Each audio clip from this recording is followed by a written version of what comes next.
Olá, alunos e alunos! Bem-vindos a mais uma aula de História. Eu sou a professora Isabelle e na aula de hoje nós vamos falar um pouco sobre o pensamento político iluminista. Vamos lá? Vamos entender um pouco da relação entre iluminismo e política.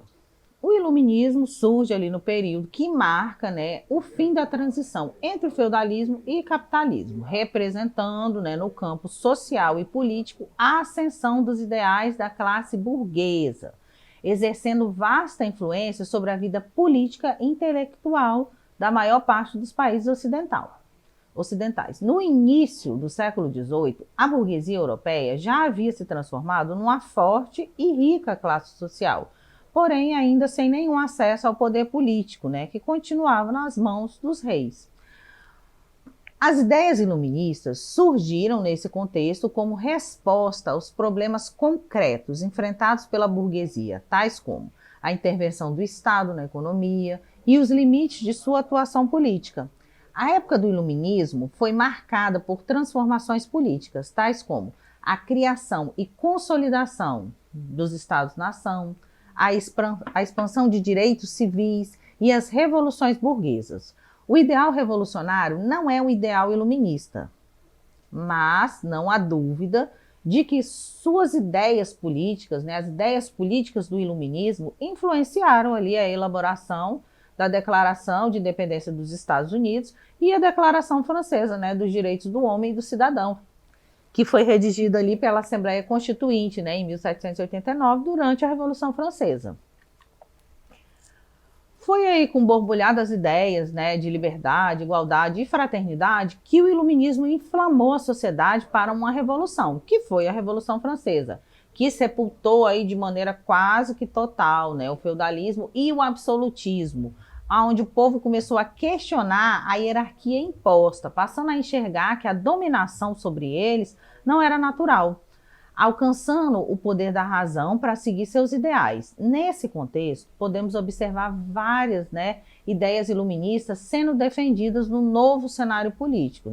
As ideias de soberania popular, a doutrina econômica, tipicamente iluminista, da fisiocracia, a separação dos poderes aí do Montesquieu, que por si só já dá fim ao Estado absolutista, porque o absolutismo não é o poder do Estado todo concentrado na mão do rei. Se você separa o Estado em 3 poderes, acabou o absolutismo. A igualdade, perante a lei de todas as pessoas, entre outras. A razão, inspira projetos de reformas sociais e econômicas, novas legislações e um sistema de educação coletiva, pela qual se espera uma efetiva renovação de vida, e um crescimento geral de bem-estar. Então a gente observa que as ideias iluministas, elas vão criando forma.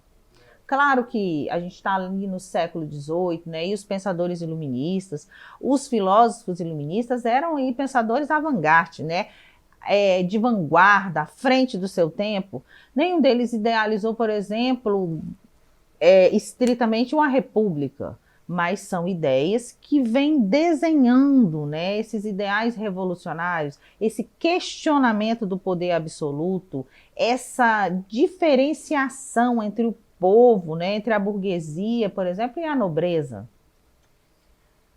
Foi o Montesquieu quem deu ênfase à teoria da separação dos 3 poderes, e ele divide aí entre executivo, legislativo e o judiciário, tal como é hoje ainda.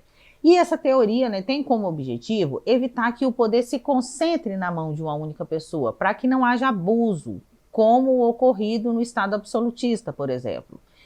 Em todo o poder, onde todo o poder concentrava-se na mão dos reis e onde ele estabelecia esse poder da forma como bem achasse certo. A passagem do Estado absolutista para o Estado liberal caracterizou-se justamente pela separação desses poderes. Essa teoria do Montesquieu, que se transformou num verdadeiro dogma aí pela Declaração dos Direitos do Homem, em 1789. Já no campo da democracia, o iluminismo encontra aí nas ideias do Jean-Jacques Rousseau, o grande porta-voz da soberania popular, que coloca, o Rousseau coloca em destaque, entre os que inovaram no pensamento político, é precisamente a defesa da concepção do exercício da soberania pelo povo.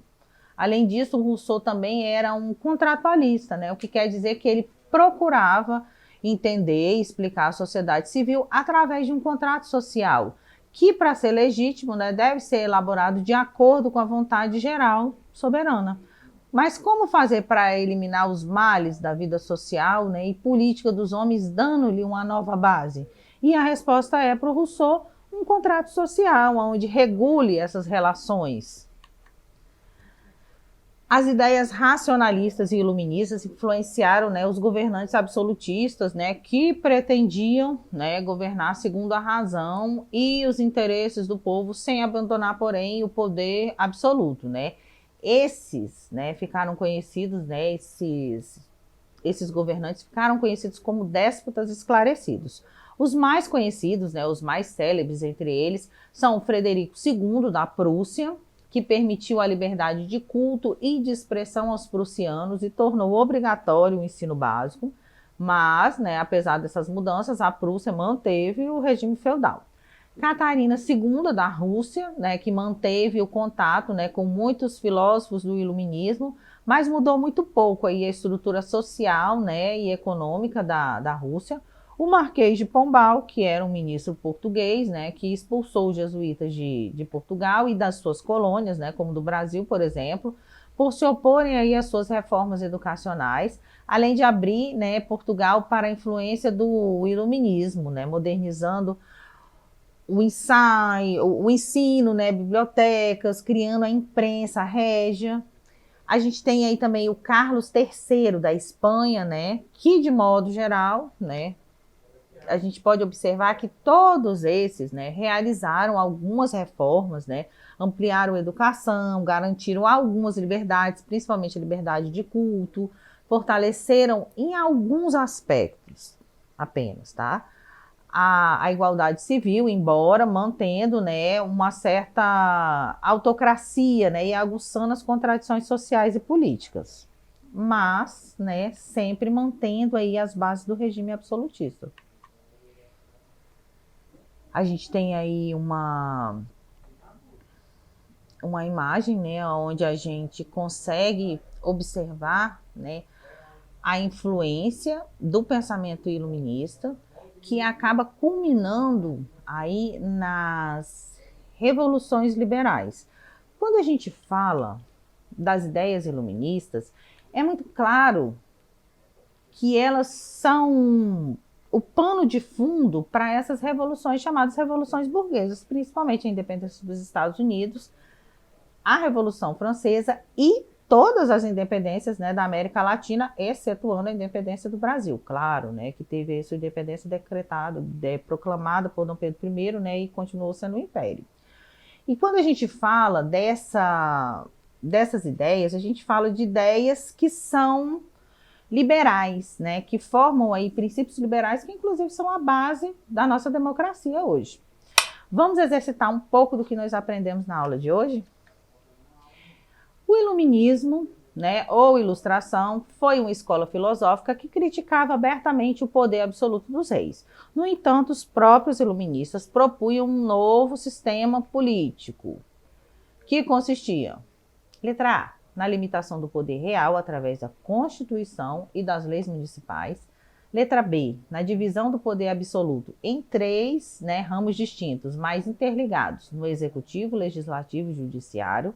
Letra C, na criação de uma Assembleia de Notáveis, em que cada país, cuja função seria fiscalizar o poder do rei e assim evitar os abusos.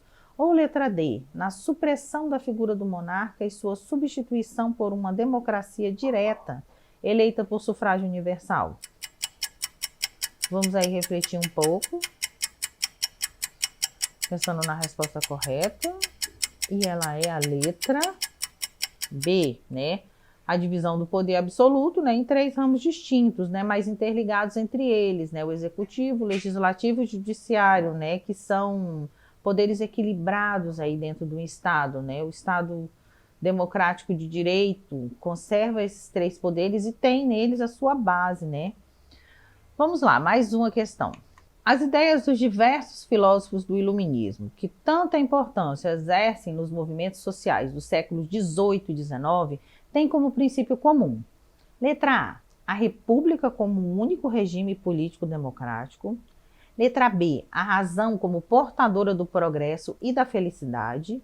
Letra C, as classes populares como a base do poder político. Letra D, o calvinismo como justificativo da riqueza material. Ou letra E, a igualdade social como alicerce do exercício da cidadania. Pensando aí um pouco na resposta correta. Vamos lá. E ela é a letra B, né? A razão como portadora do progresso e da felicidade. A principal base do pensamento iluminista é o conhecimento produzido, né, sob a luz da razão, né, utilizando o método científico, né, com uma análise embasada, né, e, né, que acaba construindo uma crítica sólida da sociedade aí do século XVIII, né, que na época aí tinha o absolutismo como o seu regime. O iluminismo, ele vai construindo bases, né, para o que hoje a gente tem como nossos direitos individuais, né, nossos direitos civis. A gente tem grandes nomes, né, o John Locke, né, que fala muito não só da questão do individualismo, mas da questão dos seus direitos individuais, né, do direito do cidadão. A gente tem aí, como a gente citou, o Rousseau, né, um grande contratualista que fala muito da questão da soberania nacional, a questão do exercício da soberania, além do Montesquieu, né, lá no Espírito das Leis, que divide aí o Estado nesses três ramos distintos, né, legislativo, executivo e judiciário, tal como ainda é hoje, né, nos Estados modernos. Então a gente tem uma herança iluminista muito forte na nossa política. Carregamos ela, né, nos nossos estados, né, democráticos de direitos. Por hoje é só. Para ter acesso a esse e demais conteúdos, acesse a plataforma Eduque. Até a próxima aula. Tchau, tchau!